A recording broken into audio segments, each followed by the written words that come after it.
ఇలా ముక్కలుగా కత్తిరించుకోవాలి.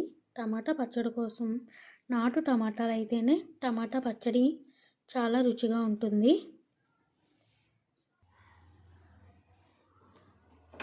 అన్ని టమాటాలను ఇలా ముక్కలుగా కట్ చేసుకున్న తర్వాత స్టవ్ మీద బాండీ పెట్టి గ్యాస్ ఆన్ చేసుకోవాలి.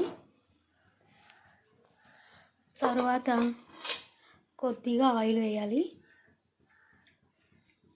కొద్దిగా ఆయిల్ వేసి కొద్దిగా సరిపోతుంది. కొద్దిగా ఆయిల్ వేసి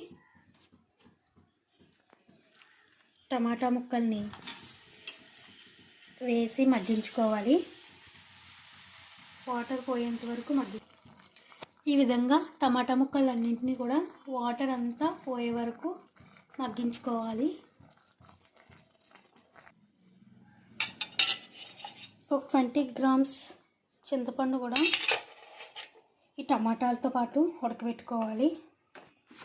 ఈ రెండు కూడా బాగా మగ్గపెట్టుకొని వాటర్ అంతా పోయే వరకు మగ్గించుకుంటూ ఉండాలి.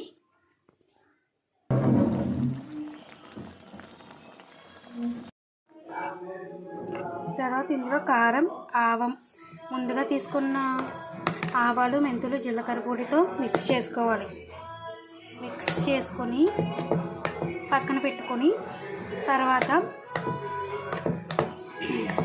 పోపు పెట్టుకోవాలి. శనగపప్పు, జీలకర్ర, కరివేపాకు, వెల్లుల్లిపాయ వేసుకొని పోపు పెట్టుకోవాలి. ఇలా టమాటా పచ్చడిని డబ్బాలోకి తీసుకొని నిల్వ ఉంచుకుంటే చాలా టేస్టీ అయిన టమాటా పచ్చడి రెడీ. చాలా రుచికరమైన టమాటా పచ్చడి రెడీ.